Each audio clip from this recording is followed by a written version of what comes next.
On Friday, we were given the opportunity to do just that.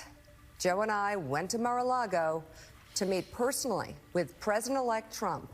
It was the first time we have seen him in 7 years. Now, we talked about a lot of issues, including abortion, mass deportation, threats of political retribution against political opponents, and media outlets. We talked about that a good bit.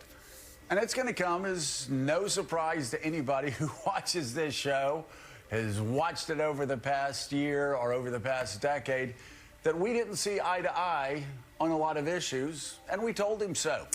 What we did agree on was to restart communications.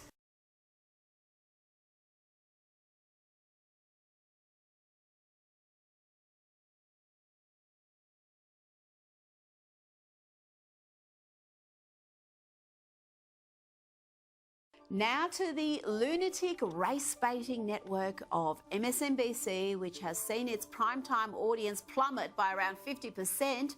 They've gone from airing diabolical lies to the sort of slander that could and should get them sued. And I really do hope Pete Hegseth calls his lawyers after seeing this. Add the Secretary of Defense nominee, Peter Hegseth, the Fox News commentator as well, because this is someone who, weekend host, important distinction. This is someone who, you know, is known to be a white supremacist, known to be an extremist, whose platform, whose book is basically about his opposition to the advancement of black officers to the top brass. Absolute lies, the ugliest of lies. I really do hope he sues. And over at CNN, they're trying to scare the American people about Trump, but they just end up making him look even cooler.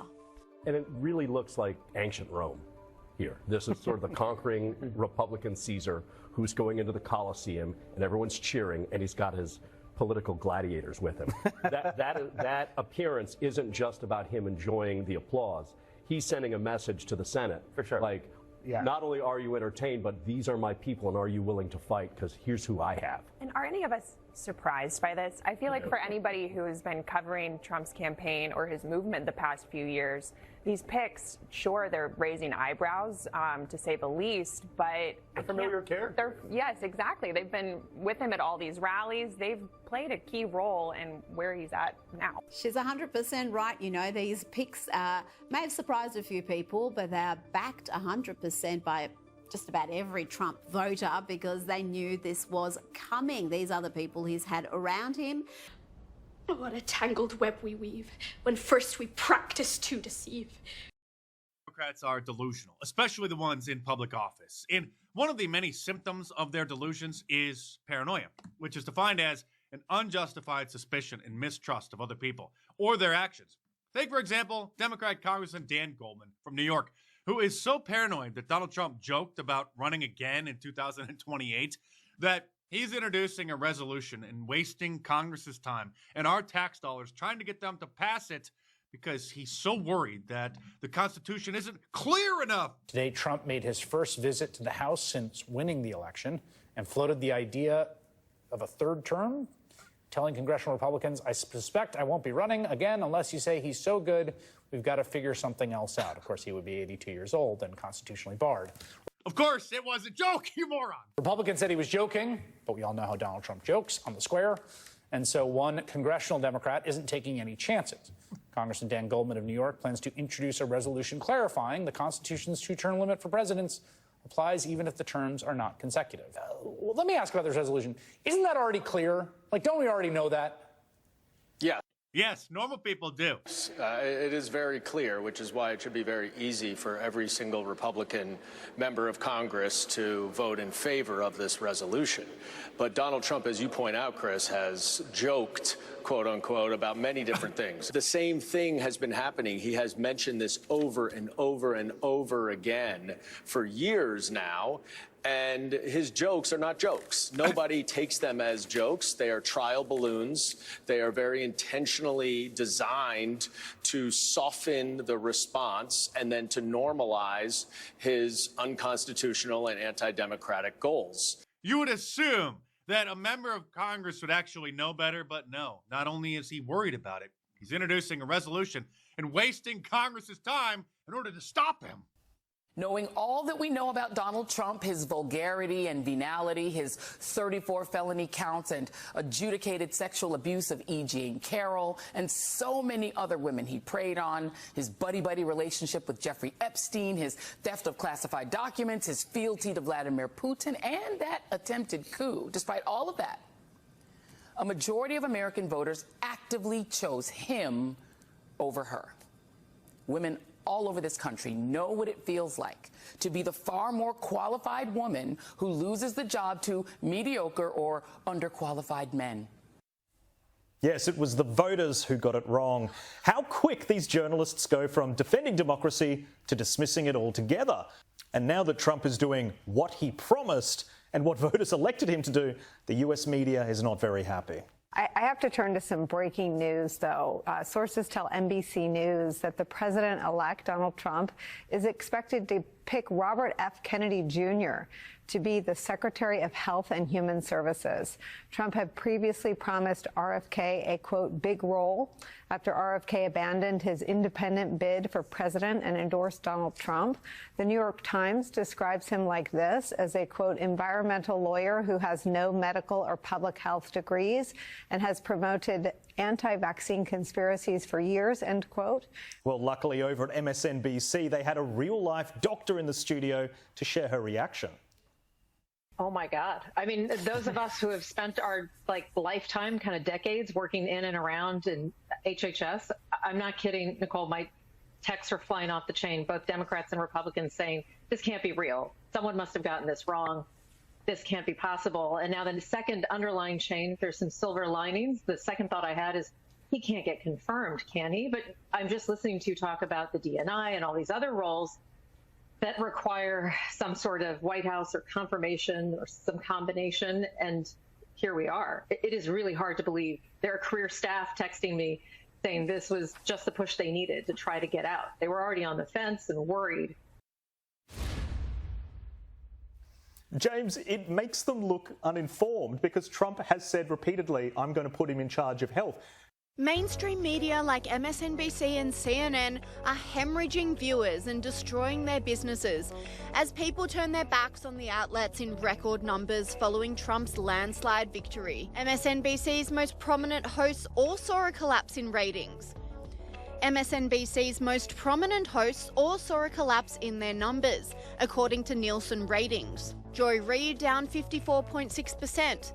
Ari Melber down 49.6%, Chris Hayes down 47.2%, Alex Wagner down 43.6%, and Morning Joe down 39.6%.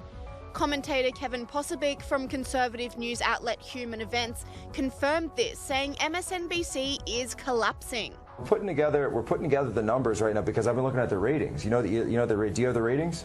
Yeah, Joy Reid is down 54.6%. Oh, at the top of the list. Oh no. They're collapsing. Total. So much collapse. The mass exodus from MSNBC is unsurprising after the bizarre commentary that has taken place over the election period, such as Joy Reid urging her viewers to shun family members who voted for Trump. Do you recommend, just from a psychological standpoint, being around them? We got the holidays coming up. So I love that you asked this question because, there is a push, I think just a societal norm that if somebody is your family, that they are entitled to your time. And I think the answer is absolutely not. The dire ratings are leading MSNBC's parent company Comcast to sell the network. Commentator Dave Rubin mocked the network for its ratings disaster, saying the way people consume media has now changed, and joked that he would buy MSNBC. Live show, so our hour and 15-minute show, we had 608,000 views on YouTube, which I don't even promote YouTube, and we had 131,000 on Rumble, so that's almost 800,000 views. That's not including any of the clips or anything else, and they would kill for those numbers. I am not, well, I guess I'm saying it as a pat on the back to my staff and that we're doing something good here, but the point is the thing has changed, and there's breaking news just in the last half hour that NBC Comcast is planning to sell MSNBC next week. You know what? Elon should buy it, put them all in a jail cell, a padded cell, and just see what happens. How much could they possibly be selling that worthless piece of shit for? I'll throw in 500 grand. 500 grand, I'll buy MSNBC. Like, all right, why not? Let's see what happens. And it's not only MSNBC that is suffering a ratings slump. CNN is reportedly looking to offload hundreds of staff members, including some of their biggest stars, as they struggle to keep the lights on as ratings tank. Commentator Charlie Kirk said, "Breaking, CNN to fire stars, hundreds of staff, as the network's ratings continue to tank." And this commentator said, Comcast is putting MSNBC up for sale. CNN just announced massive layoffs coming. Maybe the new owners will figure out that lying non-stop to your audience is a lousy business model. But it seems as though some hosts on CNN are struggling to take responsibility. But I want to recognize that for all the flaws of the mainstream media, and we have a lot of them, it's not just the media's fault that trust has been declining for decades. It's also decades of attacks by politicians. That is the main issue, is that, like, I mean, yeah, it could be that the Washington Post is endorsing candidates, or it could be that there are millions of voters who believe lying politicians who tell them lies, knowing that they are. So what was the real purpose for Mika and Joe to go to Mar-a-Lago?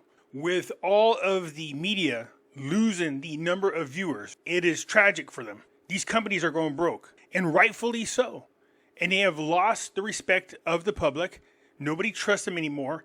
There's a reason why people like Joe Rogan, Next News Network, Tim Pool, Benny Johnson, all have such huge audiences, because the people want to hear about the news. They don't want to hear about all these lies. And so people are turned off by the mainstream media and are turning to podcasters, people who have millions of subscribers to get their news from, because they know they can't get real news from these lamestream media. So it just makes sense that Mika and Joe go to kiss Trump's ass. Their network is most likely going to get sold. So they need to do something to start bringing listeners back to their show. But as you can see, it backfired. Their listeners and other left-wing idiots are attacking him.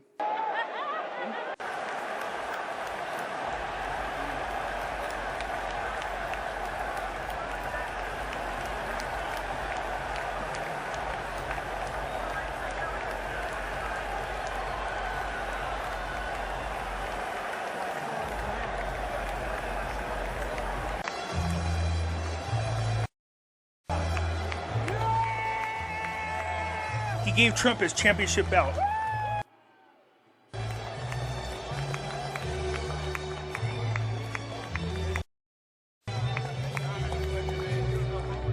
This is really an awesome sight.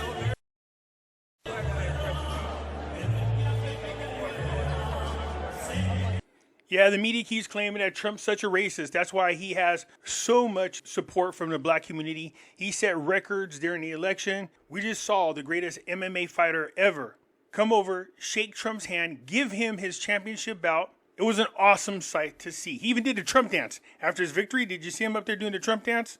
Yeah, now you want to hear something funny. In the NFL, so many people are doing the Trump dance in the end zone after they score that the NFL is decided to step in and start telling people they can't do that. They're not allowed to do the Trump dance. Can you believe this? They're still trying to make Trump look unpopular.